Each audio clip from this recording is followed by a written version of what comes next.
you check almost the whole human race, the different races, and you find that it is only the African that struggles. It is only the African that has continually struggled to manifest their full identity in the world, to make a statement about who they are and what they can create and give to the world. And that is because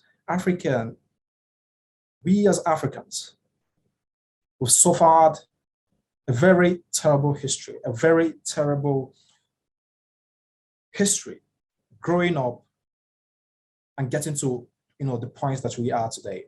And our identity has really been hit hard by a lot of forces. It is only the African that has had the developmental process truncated. Every other race had had to develop through the natural process, and in the process hone their identity in order to manifest who they are and get to the level of civilization in their own terms. And so if you go down, and this was a study that I did, going down, observing, you understand that every life form, every species, we continue to progress. We continue to develop at its own progress, at its own pace. And until it gets to the peak of its civilization, to the point that it actually manifests its real identity. It will continue to progress to that stage unless its developmental process is truncated. Unless it is truncated. And so I found out that for the Europeans, their developmental process was almost pristine because they had to go through a process that allowed them to go from stage to stage, just like you have a butterfly going from this very young age of going from larva to pupa to caterpillar to the point that it becomes really advanced and gets to full maturity. But with Africans, ours was quite different. The Europeans, they went through that process, but ours was truncated. And because of that truncation that happened, which happened with colonialism, we suffered an identity crisis. It's that identity crisis that has continued to affect us, that has continued to truncate our process, that has prevented us from getting to the level of racial self-actualization. The racial self-actualization, the point at which we attain the highest level of our civilization. After understanding this, and where I realized that this was a problem, so I made it my mission to begin the process of helping the Africans re-author their identities. Because I realized that for you to actually succeed at anything at all, for you to become successful at anything at all, you need to be able to understand yourself. You have to understand yourself first, because it's from a clear understanding, a clear perception of who you are and what you are here to do, that you can begin to chart the course for yourself, that you can begin to create wealth, that you can begin to make your mark, talk more of leaving legacy behind.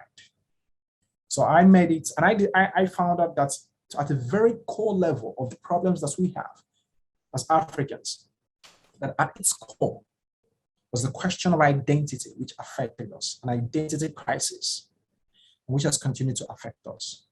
So this is what my work is all about, at least from the perspective of the Africans that I'm interfacing, that I'm interacting with.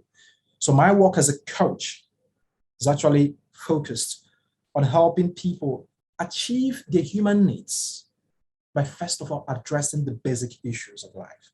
So your human needs could be at any level. It could be a financial need. It could be a security need. It could be, let's say, you want to have employment, you want to make sure that your life is secure. It could be an emotional problem. It could be a relationship problem. It could be a question of self-actualization. You don't really understand yourself or what you're doing in this world or what your life is all about. It could be that you're struggling in your career. It could be that you want to make headway in your finances. It could be that you're struggling as an entrepreneur. But all of these questions, all of these problems are hinged under basic core human needs. They are hinged under basic core human needs. And if you can understand the forces that are actually controlling those needs that you have, because every human need that you have, at its core, that need is a problem of actually interfacing with reality. Because if you have a need for for food or hunger, or let's make it on a broader term, if you have an economic need, the problem that you're witnessing, it's a friction between how the forces of economics, the forces of demand and supply, it's the forces of how to make ends meet, how to manage and how to create and manage resources.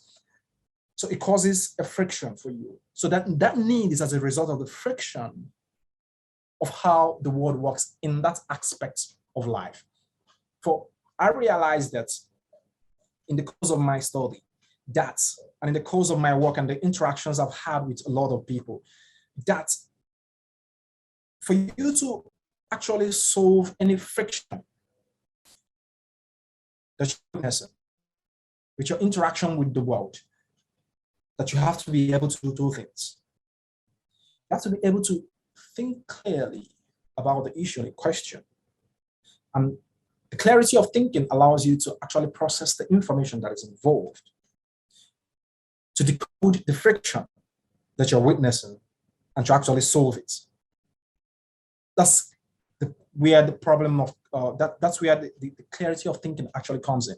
And then the second is for you to actually learn how to become the kind of a person that can actually solve that problem, that can actually solve that friction.